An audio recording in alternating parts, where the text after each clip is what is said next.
Erik Fay ka lindur në Paris në Francë. Vepra e tij e parë letrare Vetmia e përgjithshme u botua në vitin 1992 në një revistë letrare. E 3 vjet më vonë del si romani plot. Boton më pas më 1998 Vëllimin me tregime, Unë jam roja e farit, i cili fiton çmimin de Mago. Romani i tij i dytë titullohet Pari, ndërsa me romanin Kryqëzori në detrat me stuhi merr çmimin UNESCO François Gallimard. Erik Fay lëvron edhe letërsinë e udhëtimeve, duke shkruar tregime me këtë temë, siç është për shembull Vëllimi Trenat e natës, me udhëtime me shënime, nga udhëtimet në lindjen e skajshme ruse. Erik Fay ka shkruar në vitin 1991 esen mbi shkrimtarin Ismail Kadare dhe ka marrë pjesë në botimin e veprës së tij në botimet Fayard në Francë. Është redaktor dhe bashkautor i veprës Kujtime të Jusuf Vrionit. Gjithashtu ka redaktuar veprën e Josephine Dedes, Geraldina, mbretëresha e shqiptarëve. Me romanin Nagasaki, Erik Fay merr në vitin 2010 çmimin Grand Prix du Roman të Akademisë Franceze, përkthyer në mbi 20 gjuhë të botës. Në vitin 2012 përzgjidhet laureati Vija Kujoyama në Kyoto, i gazetës Malagre Fukushima. Punon si gazetar për agjencinë Reuters në Francë. Mirëmbrëma të nderuar telespektator, sonte kemi nderin të kemi një nga shkrimtarët bashkëkohor më të njohur të Francës, shkrimtarin Erik Fay, që unë vërtet kam nderin ta kem sonte në studio. Bonsoir. Bienvenue en Albanie, bienvenue dans le studio ici chez nous. Mirëmbrëma, mirë se erdhët në Shqipëri, mirë se erdhët në studion tonë këtu. Udhtimi juaj tek ne kësaj radhe ishte për shkak të botimit të librit tuaj Nagasaki, të cilin ja ku e kemi përpara. Besoj që për një shkrimtar është gjithë një kënaqësi të shoh botimin e librit në një gjuhë tjetër. C'est comme un enfant qui reçoit des cadeaux pour Noël. Ah oui, c'est beau ça. Po, ai ndihet si një fëmijë që merr një dhuratë për Krishtlindje. Është si një lodër, është një jetë e re për një libër i cili ndeshet me lexues të rinj, sepse lexuesit e Parisit apo të Berlinit nuk janë të njëjtë me ata të Tiranës apo të Stambollit. Pra, kështu më jep rasti të takohem me ta, të udhëtoj. C'est aussi l'occasion de rencontres, de voyages pour l'écrivain, donc c'est Puna e shkrimtarit është shumë vetmitare. Ai shkruan i vetëm në shtëpi dhe kur i jepet rasti të takojë botuesit e tij, përkthyesit, gazetarët, lexuesit, për të është shumë e rëndësishme. Des journalistes, des lecteurs, c'est très important. C'est très important. Padyshim, dhe ky është libri juaj i parë që keni botuar me shtëpinë botuese Toena. Pikërisht. On espère qu'on aura des autres publications. Shpresojmë të ketë edhe botime të tjera tuaja. Romani Nagasaki është përkthyer në 20 gjuhë europiane besoj, apo edhe në Japoni, sepse subjekti vendoset në këtë vend në Japoni dhe duhet të botuar dhe atje. Il a été traduit, oui, en Chine, à Taïwan, en Iran. Po, u përkthye. Po, edhe në Kinë, në Taiwan, në Iran, sigurisht edhe në Japoni, sepse japonezët ishin shumë kureshtar të dinin se si të huajt të njohin mënyrën e tyre të jetesës dhe kjo gjë i bën të reflektojnë mbi Japoninë. Sur le Japon. Il y a cette curiosité et Ata e shihnin me kureshtje se si një shkrimtar francez merre me fakte që ndodheshin në Japoni dhe analizonte kështu shoqërinë japoneze. Et analyser la société japonaise. Eh oui. C'est un peu, je peux dire, étrange qu'un écrivain français. Le të themi se për mua është gjithashtu pak e çuditshme që një shkrimtar francez merr subjektin nga një vend tjetër për më tepër i largët dhe ku vetë personazhet janë japonezë. Prandaj, padyshim ata ishin kureshtarë. C'était une curiosité, c'était aussi une aventure littéraire très intéressante pour moi. Ishte e kureshtje për ata dhe një aventurë letrare shumë interesante për mua, që më duhej të kisha një narrator i cili nuk ishte vendas, me një tjetër kulturë nga ana tjetër e botës. Kjo nuk do të thoshte që unë nuk mund të shkruaja gjuhën frënge, ashtu siç e shkruaj për Francën apo për Europën në përgjithësi, se ne në Europë kemi globalisht të njëjtin sfond, të njëjtën kulturë dhe histori, ndërsa në Japoni, në gojën e personazheve nuk mund të vijë të njëjtat fjalë dhe shprehje. Les mots de mes personnages, les mêmes expressions. Il y a beaucoup d'expressions en français. Ka shumë shprehje në frëngjisht që lidhen me konceptet të Biblës dhe nganjëherë na shputon e mund t'i përdorja gabimisht. Më duhet isha shumë i vëmendshëm në fjalët që përdorja. Prandaj them se ishte një aventurë interesante. Avoir un regard beaucoup plus perçant, beaucoup plus incisif sur les mots que j'employais. Ça a été une aventure intéressante. J'imagine. Je voudrais approfondir sur le roman, mais E marrë me mend. Do të doja të thelloheshim edhe më shumë mbi romanin tuaj, por në fillim të bisedës sonë, do doja edhe për telespektatorët që dëshirojnë t'ju njohin më mirë, të flasim pak për njohjen tuaj me Shqipërinë, si ka filluar, sepse kemi dijeni që ju keni punuar dhe për autorë shqiptarë. Kur keni ardhur për herë të parë në Shqipëri? Comment vous êtes arrivé pour la première fois en Albanie? D'abord, mon métier à l'origine, ce n'était pas écrivain. Unë nuk kam qenë gjithnjë shkrimtar. Jam gazetar me profesion dhe më interesonte shumë ky vend që në Francë ishte shumë pak i njohur. Madje francezët nuk e njihnin as fare Shqipërinë. Alors l'Albanie était un pays que les Français ne connaissaient pas du tout. Pendant le régime, pendant la période du régime. Je parle des années 70, des années 1980. Oui. Po, flas për vitet 70, 80, po thuaj se asnjë francez nuk mund të udhëtonte në Shqipëri dhe nuk kishim kur fare ideje. Dont on n'avait aucune image, dont on ne connaissait rien, moi ça m'intriguait beaucoup. Kjo gjë më ngacmonte shumë. Doja të njihja dhe dera e hyrjes, por në Shqipëri ishte libri Ismail Kadares, që ishte libri i pari përkthyer dhe i botuar në Francë në vitin 1970, Generali i ushtrisë së vdekur. A été traduit et publié en 1970 en France, Le Général de l'Armée morte. Depuis 1970, on pouvait lire les romans chaque année qui étaient traduits. Pas këtij viti, ne lexonim librat e tij që më pas filluan të përktheheshin çdo vit. Përmes atij romani munda të njoh shumë aspekte të së kaluarës së Shqipërisë, mitologjinë, legjendat, po më vonë edhe histori të kohës. Et aussi de l'histoire récente. Moi j'avais lu Le Grand Hiver, j'avais lu ces romans-là qui étaient...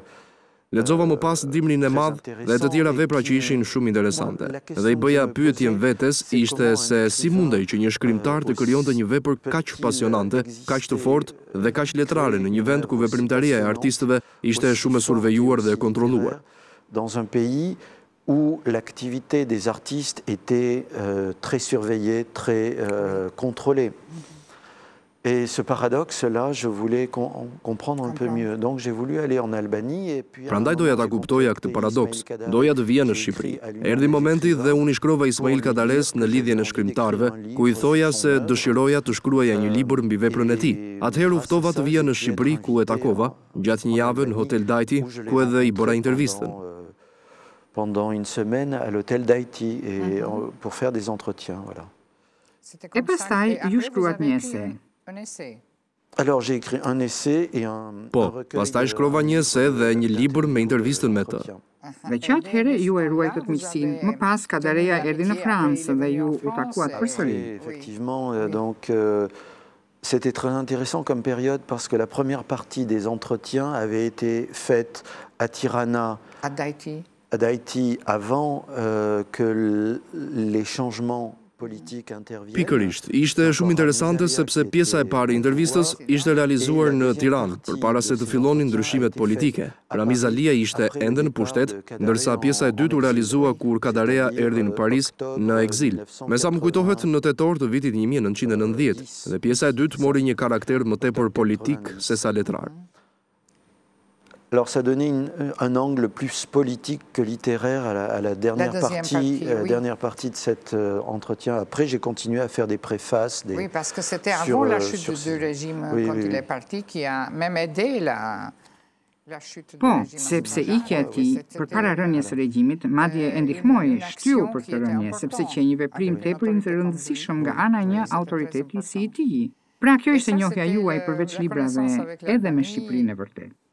Ici, avec les livres, avec l'Albanie vraie. Oui, et bon, avec mes séjours, j'ai pu rencontrer d'autres... Po, patjetër, gjatë qëndrimeve të mia, unë takohesha edhe me artistë të tjerë, kinaste e romancier. En Albanie, quoi, voilà. Vous avez travaillé avec une autre personnalité albanaise, personnage... Ju keni punuar me një tjetër personalitet shqiptar që ishte shumë i dashur dhe për mua dhe që ishte përkthyesi Jusuf Vrioni, që nuk ishte thjesht përkthyes, por edhe intelektual i shquar, mirë për atë kohë në Shqipëri ai punoi si përkthyes, derisa ra regjimi. Sa më vonë ishte ambasador në UNESCO në Paris. I lutem regjisë materialin për Jusuf Vrionin, dhe ja ku e kemi librin, Kujtimet Jusufit, por ju keni punuar me të. Si ka ndodhur, si ka filluar ky bashkëpunim? de Youssouf. Vous avez travaillé avec lui. Pourquoi vous étiez intéressé? Comment vous l'avez contacté? Mais c'est lui, bon, nous étions devenus amis et c'est lui qui m'a proposé de Ndërkohë ne ishim bërë miq dhe ai më propozoi ta ndihmoja, të vinte pak rregull në kujtimet e tij. Dhe unë vura re se jeta e tij në një farë mënyre pasqyronte të gjithë historinë e shekullit të 20, të gjitha vështirësitë e ndryshimeve të shekullit të 20. Toutes les difficultés, tous les changements intervenus dans le XXe siècle. Il y avait d'abord les années folles, sa vie lorsque son père était ambassadeur de France, d'Albanie en France. Në fillim kemi jetën e rinisë, kur Jati ishte ambasadori i Shqipërisë në Francë, njohja me perëndimin, me Italinë para luftës dhe gjatë luftës, vetë luftën, kthimin në Shqipëri, vështirësitë që ai pati me autoritetet që e futën në burg për shkaqe të kota, 12 vitet e jetës në burgjet e ndryshme, pastaj fakti që u lirua dhe detyruan të bënte përkthime politike. Il a eu avec les autorités qui l'ont envoyé en prison pour un prétexte futile et le fait qu'il ait vécu pendant 12 ans d'une prison à une autre, dans les bagnes, qu'il ait travaillé et qu'il ait été libéré ensuite et obligé de faire des traductions politiques sans avoir le choix. Procesi i përkthimit letrar më pas për të ishte një moment krijimi i një rilindjeje të jetës, sepse fal përkthimit letrar, fal njohjes së tij të thellë të frëngjishtes, ai mundi të njihte një lloj jete të dytë e krejt papritur dhe që e mundësoi të vihej përsëri në kontakt me Francën.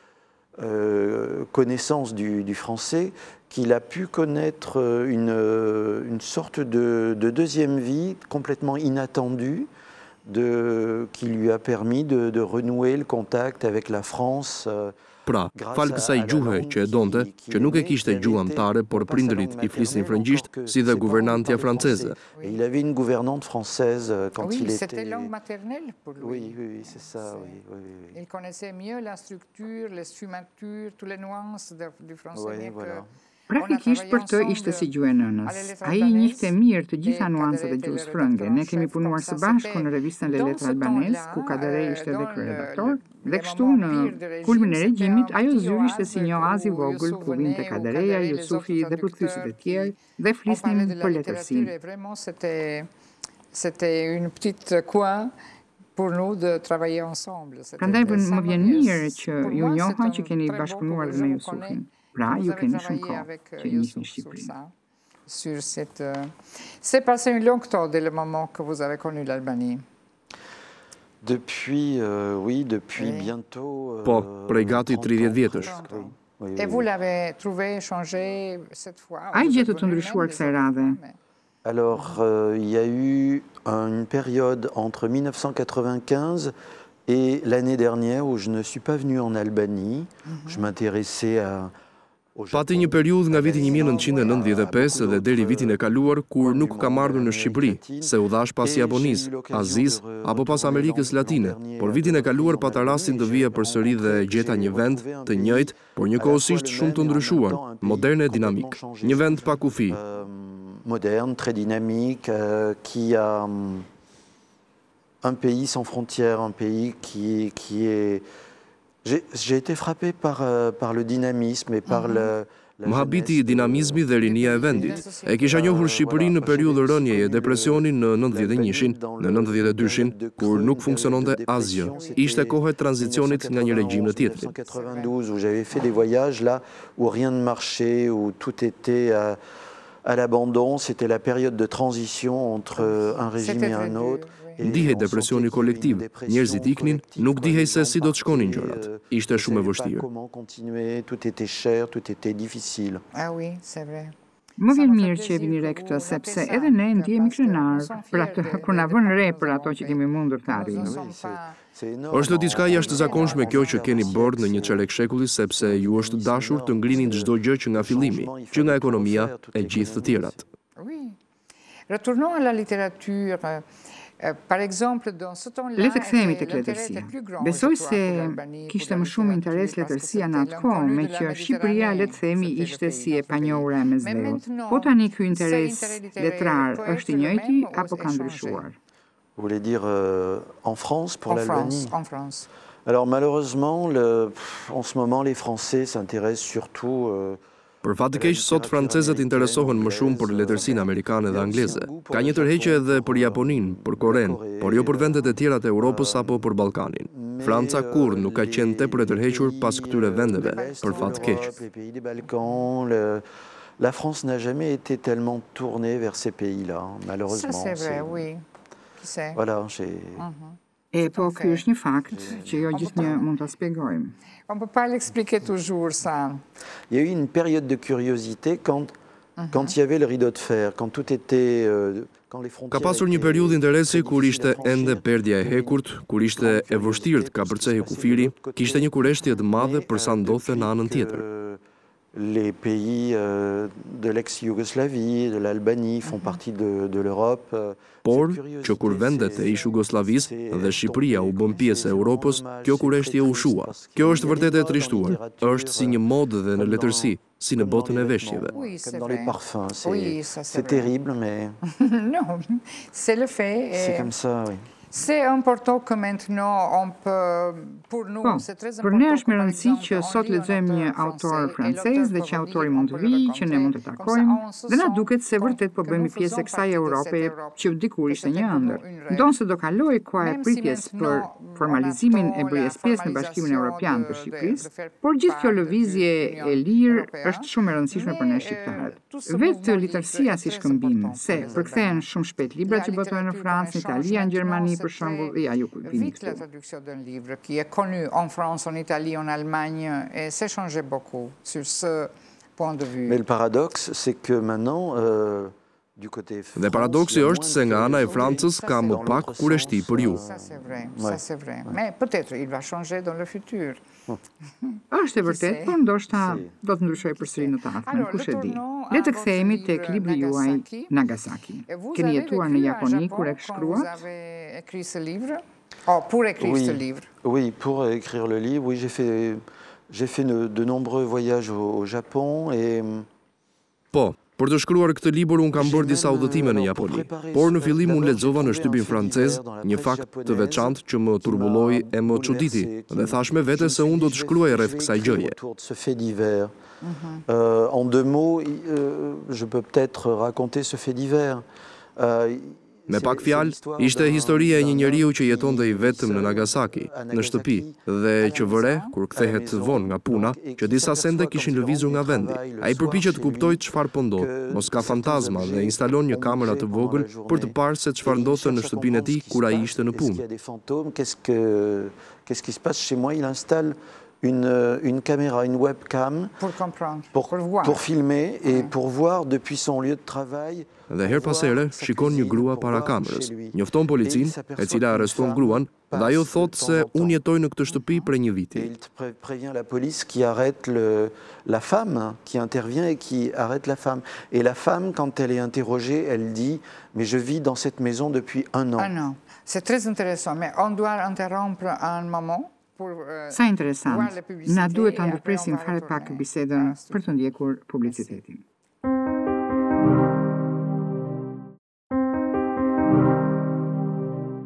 Nous sommes de nouveau en studio. Alors, le sujet c'est très intéressant. Rikthehemi përsëri në studio. Pra, subjekti tregon se personazhi zbulon që një grua jetonte në shtëpinë e tij prej një viti. Oui, depuis 1 an, et il n'avait rien remarqué, seulement dans les derniers jours. Et ça, c'est un fait divers qui est authentique. Po, ai nuk e dinte, përveç kohëve të fundit që vuri re disa gjëra. Pra, kjo ishte një histori tepër autentike dhe që mund të ndodhë në një shtëpi japoneze ku ka hapësira, ku gjithçka është e heshtur. Où tout est silencieux. Oui. Et oui, et puis cette femme vivait dans une pièce abandonnée. Kjo grua banonte në një pjesë të pabanuar pas disa pareteve.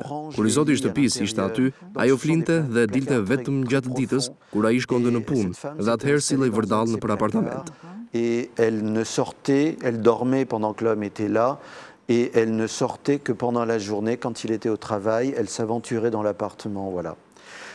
Pour moi, ce fait divers était Mua, kjo histori më jep të dorë të bëja një reflektim të mrekullueshëm mbi vetmin, për njerëz që jetojnë të vetmuar, që nuk takohen kurrë, pra që mund të jenë në të njëjtin univers pa u takuar. Një ditë dikush më tha se ti doje të shkruaje një dramë për teatr dhe ti e ke shkruar. Kjo dramë është Nagasaki. Quelqu'un m'a dit mais tu voulais écrire une pièce de théâtre depuis longtemps et cette pièce de théâtre tu l'as écrite, c'est Nagasaki. Parce que c'est exactement ça, c'est comme une scène avec deux personnages qui évoluent à des moments différents. Sepse është saktësisht si dy personazhe që shfaqen në momente të ndryshme, njëherë gruaja që e pikas burrin kur ajo hyn, që nga dhoma e saj në qoshe. Kjo histori më shtyu të mendohesha për jetën e sotme, për padijen, mungesën e kureshtjes, për faktin se disa njerëz janë krejtësisht të shkëputur nga bota. Le manque de curiosité, le fait que certaines personnes sont socialement coupées du monde. Il y a une grande solitude. Les Japonais aujourd'hui vivent beaucoup dans les villes. Sot, japonezët jetojnë shumë në qytete dhe janë tepër të shkëputur nga njëri tjetri. Flitet për fobi sociale, nuk din më si të krijojnë misira, si të njihen burrat me gratë, për shembull. Ça fait la vie moderne du Japon crée beaucoup de phobies sociales et d'êtres qui sont des Jeta e sotme në Japoni krijon këtë fobinë sociale, njerëzit e paaft social që nuk munden më të lidhen me të tjerët.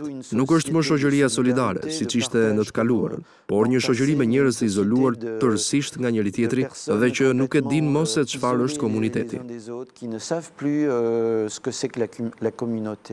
Gjë që nuk është e kulturës së tyre, sepse ata kanë jetuar në grup, në familje të gjëra në Il y a toujours une grande idée de la collectivité, du respect de l'autre, du travail pour les autres au Japon. Po, kolektiviteti, respekti për të tjerët në Japoni ka qenë i fortë, por sot ka një presion të tillë pune, presion të hierarkisë dhe të detyrës, sa individi gjendet mes një bote hiper konkurruese, tepër e fortë për një qenie njerëzore. Dhe njerëzit fillojnë të struken në vetmi që të mbijetojnë ndaj këtij presioni social tepër të rëndë. Se recroqueviller dans la solitude pour essayer de survivre, c'est une pression sociale qui est trop forte. C'est pareil en Corée du Sud, ce sont des pays qui marchent très bien, on dit.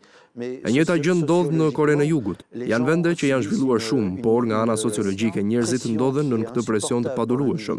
Janë shoqëri hiperkapitaliste që kanë harruar nocionin e kolektivitetit, të gëzimit të jetës.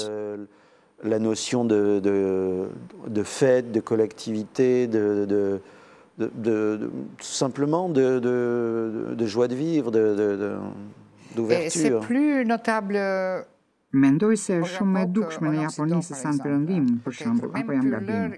Mos vallë dhe prej kulturës së tyre të vjetër të hierarkisë që kombinohet me modernizimin. Oui, alors c'est difficile de comparer, oui. Disons qu'en France, en Europe, il y a peut-être... Është e vështirë të krahasosh. Në Europë shoqëritë janë më pak konkurruese, individët janë më pak në konkurrencë me njëri tjetrin. Moins mis en concurrence les uns entre les autres. Oui. Là est plus fort. Oui. Ju thatë se u frymëzuat apo se gjetët një burim për të shkruar historinë tuaj dhe e gjetët në një gazetë japoneze, ku flitej për këtë gruan që jetonte në këtë shtëpi. Qui disait qu'une femme vivait dans une maison. Depuis un an, c'est ça. Po, por një vit të tërë dhe fakti se të dy jetonin në të njëjtin hapësirë pa u parë kurrë, mua më zgjoi një dëshirë të fortë për të shkruar për këtë temë. Je crois pour moi le déclencheur de l'envie d'écrire sur ce thème-là. Oui, la chose qui m'a Mua më ka kureshtuar shumë kombinacioni klasik në librin tuaj, një grua dhe një burr. Por ky nuk është një roman dashurie, sepse një burr dhe një grua në rrethana të tilla mund kishin dhe një lidhje midis tyre, por ky është një roman mbi qenien njerëzore. Non. C'est un homme et une femme qui pouvaient avoir une liaison, une chose, une histoire même tragique ou pas, mais c'est un roman très humain sur les êtres humains. Mais c'est d'une certaine façon l'histoire d'amour qu'aurait pu avoir l'homme.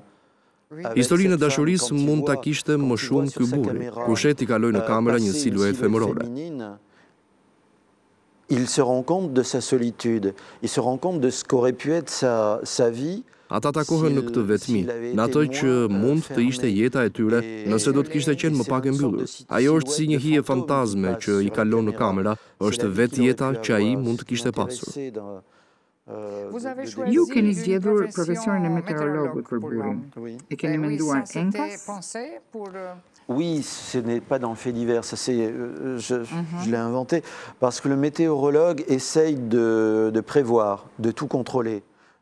Po sepse meteorologu paraqet të shohë gjithçka, të kontrolloj, të thotë kujdes se për nesër ka këtë shenjë ose bëni këtë, se do të ketë stuhi apo diell. Dhe kjo më korrespondonte me jetën e këtij njeriu i cili ka vendosur të jetojë vetëm për të pasur gjithçka nën kontroll. Or, les autres, c'est ce qui est incontrôlable. On ne contrôle pas la relation qu'on a avec les autres.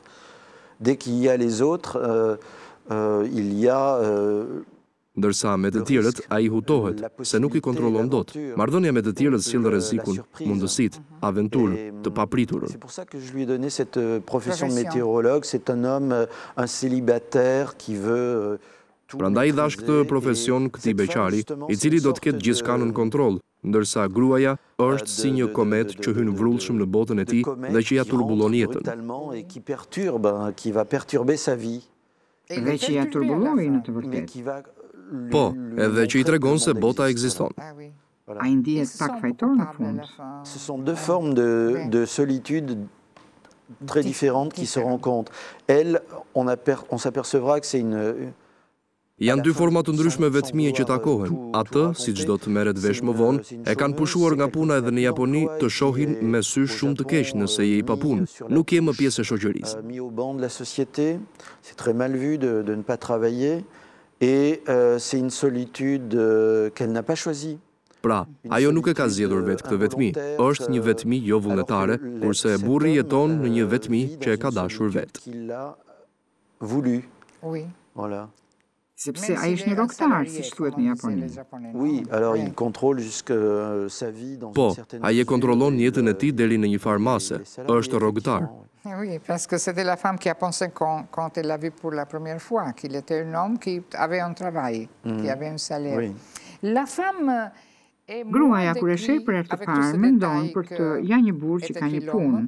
Gruaja është më pak e përshkruar me detaje, le të themi që ajo ka më shumë shpirt.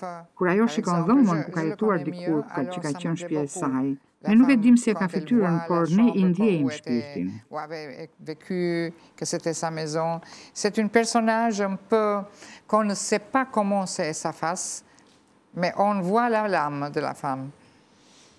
Je ne la montre pas pendant une première partie du roman, la lumière va sur l'homme et Po, elle est dans nuk e l'ombre. tregoj. Në pjesën e parë të romanit drita bie mbi burrin, ndërsa ajo është në hije dhe në pjesën e dytë të romanit drita zhvendoset drejt gruas. Pak nga pak ajo zbulohet deri tek letra finale që i shkruan këtij zotërie, në të cilën ajo i spjegon pse ishte shtyrë të jetonte pikërisht aty, si dhe vetë jetën e saj shumë të ndryshme nga ajo e burrit. Ici même, il y a des raisons précises et quel a été son chemin dans la vie très différent de celui de l'homme. Oui. Comment les Japonais Si e pritën japonezët librin? Mais plutôt bien, oui. Plutôt bien. Oui, oui, c'est un fait divers qui les avait intrigués. Mjaft mirë. Është një histori që i tërhoqi dhe në Japoni shumë njerëz e kujtonin historinë që unë kisha lexuar që në vitin 2008. Dhe unë ndjeva shumë mirë kur libri u botua në Japoni, sepse kuptova që kisha mundur të shkruaja një histori japoneze, jo si një huaj, pra që nuk kisha bërë gabime. En japonais, ça voulait dire que j'avais réussi à parler du Japon, non pas comme un étranger, mais enfin, de ne pas faire d'erreur, d'en parler de façon juste. Ata ishin të interesuar të dinin si i sheh një huaj, si e gjykon shoqërinë e tyre. Les regarde. Comment un étranger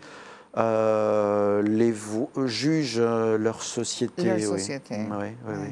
Parce qu'il vit peut-être, vous connaissez mieux bien sûr, Sepse ata jetojnë në një shoqëri tepër moderne, kapitaliste me industri, por i kanë ende rrënjë të thellë në kulturën e tyre japoneze, besoj. Japonaise.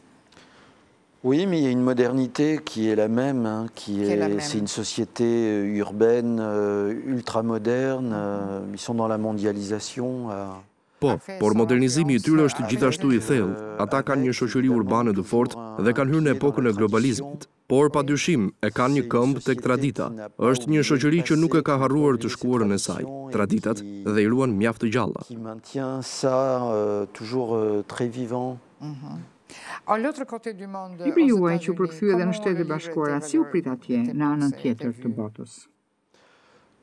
C'est surtout en Angleterre qu'il y a eu une bonne presse en Angleterre, oui. Mais c'est un fait divers qui a intrigué des... Më mirë më ka shkuar në Angli, por ky roman ka tërhequr vëmendjen në shumë vende të tjera. Është lexuar shumë, është shkruar gjithashtu shumë nëpër gazeta, sepse mendoj ky subjekt I ngjall mjaft pyetje lexuesit për gjithçka tham edhe ne. Parce que je crois que ce fait divers posait beaucoup de questions aux lecteurs et sur tout ce qu'on a dit là. Oui. Ouais. Et ça nous semble comme lecteur que Nga libri ne kuptojmë se mund të jesh në Francë, në Shqipëri, në Japoni, por mund të jesh I vetmuar njësoj në të gjitha këto vende dhe kjo vjen edhe si ndikimi I globalizimit. Ndjenjat janë të njëjta. Les sentiments sont les mêmes. Mais je crois qu'il y a une forme de solitude nouvelle qui est en train d'apparaître même.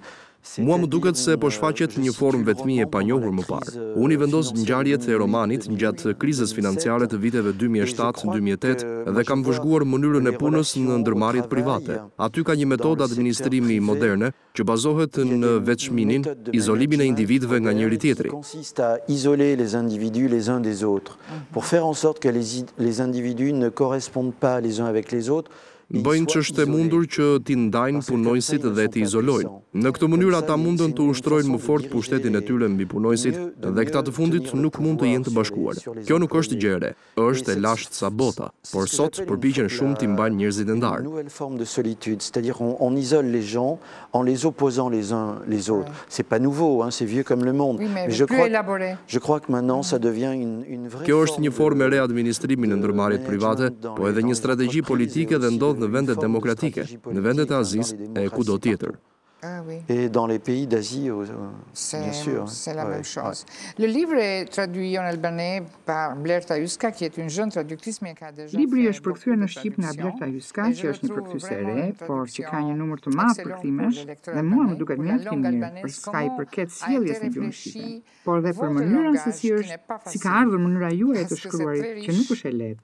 Se ju keni një gjuhë mjaft të pasur, shumë mendime, regjistra të ndryshëm, prandaj besoj se ndjeni mirë që libri ka dalë shumë mirë dhe në shqip. Dhe kjo është një kënaqësi për autorin. Le livre même très bien, même en Albanie. Et c'est bien pour les auteurs, non? Oui.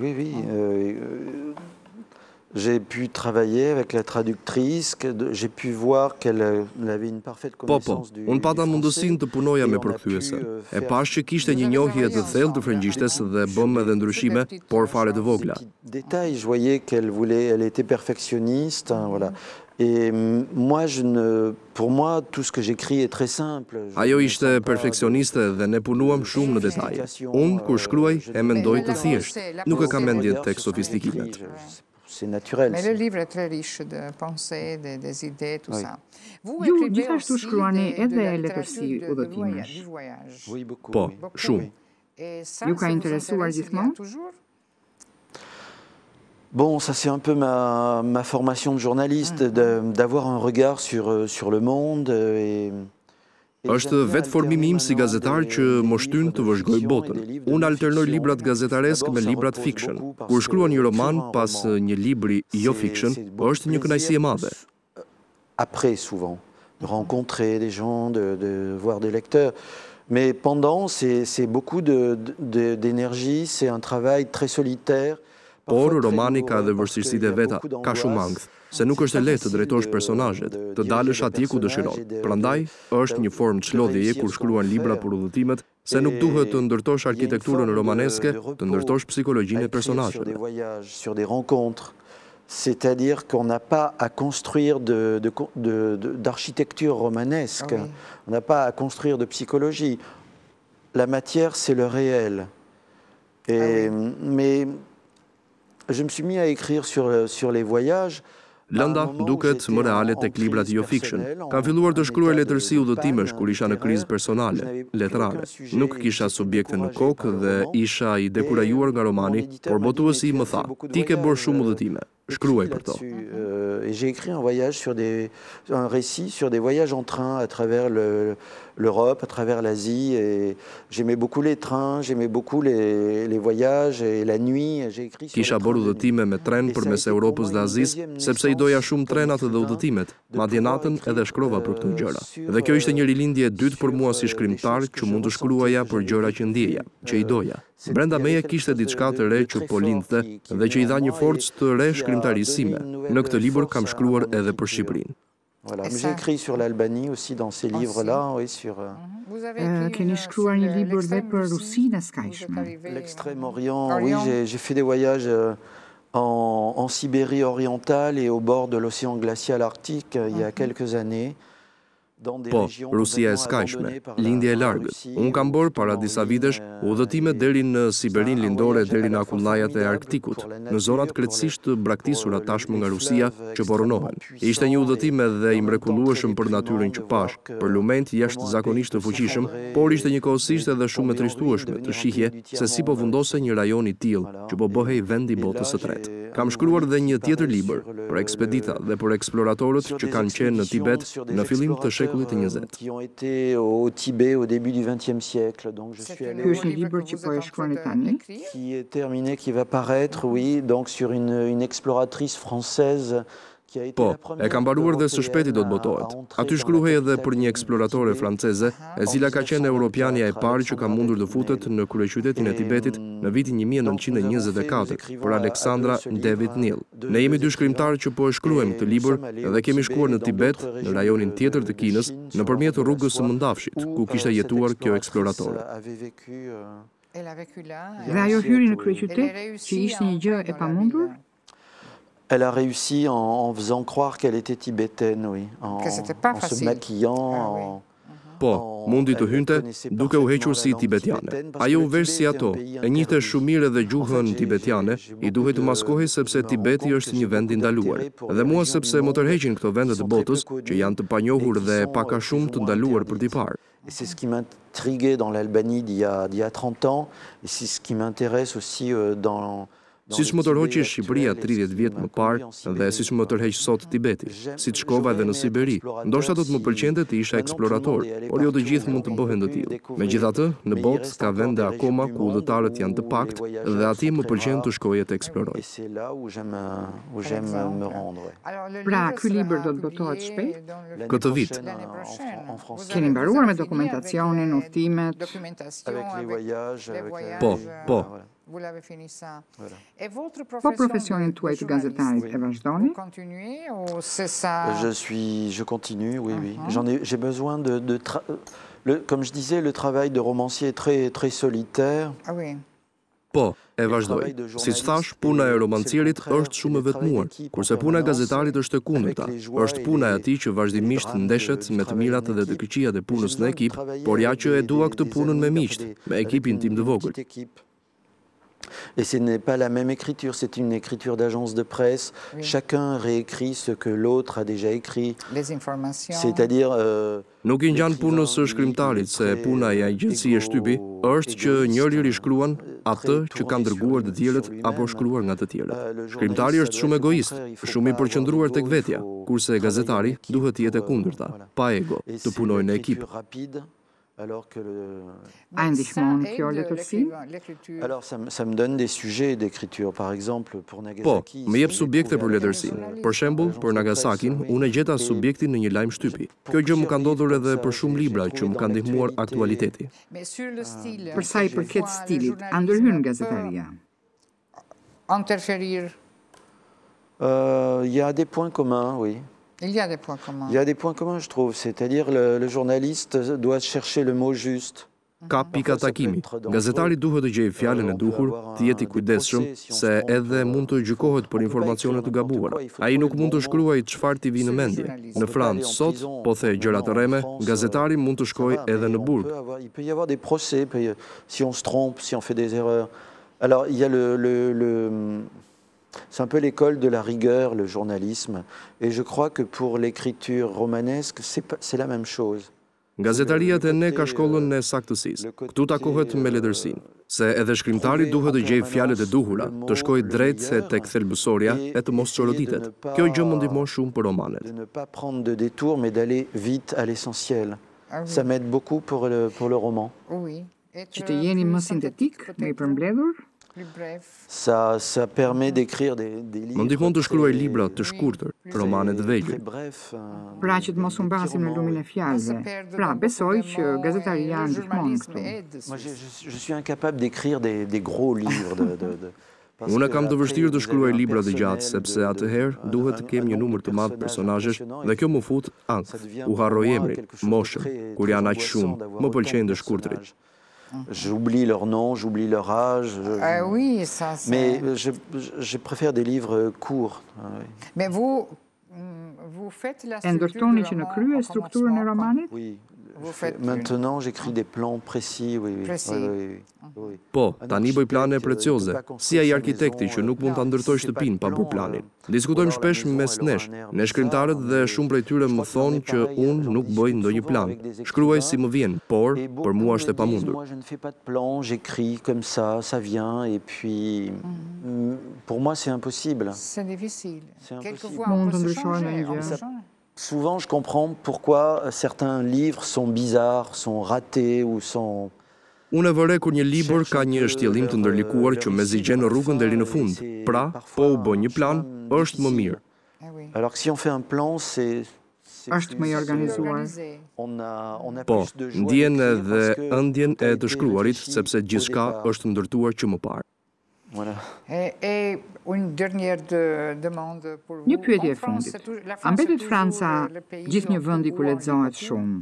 Je crois, oui. Oui, toujours. Il y a beaucoup de librairies, il y a beaucoup de salons du livre, de festivals autour de... Je crois que Po, ka shumë librari. Ka shumë sallone libri, festivale libri. Por ka një problem. Ka super prodhim botimesh. Ka shumë shkrimtar, të gjithë duan të shkruajnë, të gjithë duan të botojnë dhe botuesit botojnë shumë libra të çuditshëm e shumë libra të dobët. publie beaucoup trop de livres et beaucoup de mauvais livres. Mais il y a aussi un grand nombre de très bons écrivains aujourd'hui en France. Por sot në Francë ka edhe një numër të madh shkrimtarësh shumë të mirë. Ky është një shans për lexuesit, por është e vështirë për autorët, të cilët duhet të gjejnë lexuesit e tyre, nga që ka shumë shkrimtarë të mirë. Parce qu'il y a beaucoup de bons écrivains. Et jusque que l'auteur meilleur va... Dhe derisa të dalë në c'est krye difficile shkrimtari më de mirë nuk është e arriver. lehtë. Parce que Vous c'est- avez Po të gjenim 10.000 lexues, do të ishte mrekulli për ne, e pamundur pa një çmim letrar. Un prix littéraire. Sa është tirazhi mesatar i një libri tek ju? moyen pour la publication? Je crois que Është ulur shumë. il y a des statistiques, ça a diminue. beaucoup diminué. Për shembull, 2000, 3000? Ouais, je crois que C'est ça. quelque chose comme ça, oui. C'est Oui, chose oui, comme oui, ça. oui, oui. Pour un pays Po, comme France, pak a parce shumë, que chez dhe nous, veçanërisht për c'est libra të Pour letrar. les livres Poezia de është në rënje të madhe. de fiction, ouais. de fiction. Oui, oui, oui. Ouais. Alors la poésie, c'est une sorte de ruine, Eh de oui, naufrage partout. en France. Jo, ka vende ku funksionon. Où la Oui, c'est vrai, poésie parce que... va encore Po, assez keni të loin. drejtë, në vendet e les Europës pays du veriore nord për shembull, d'Europe, poezia trajtohet më shumë. Il Oui. traite la poésie de plus que... Ou en dans les Corée, autres- en Corée du Sud aussi. Corée du Sud. Po edhe në Korenë e Jugut, në Japoni, po edhe në Kinë. Franca është vendi i romanit. Botuesit duan romane. Unë shkruaj tregime, por është shumë e vështirë të gjej lexues. C'est tout.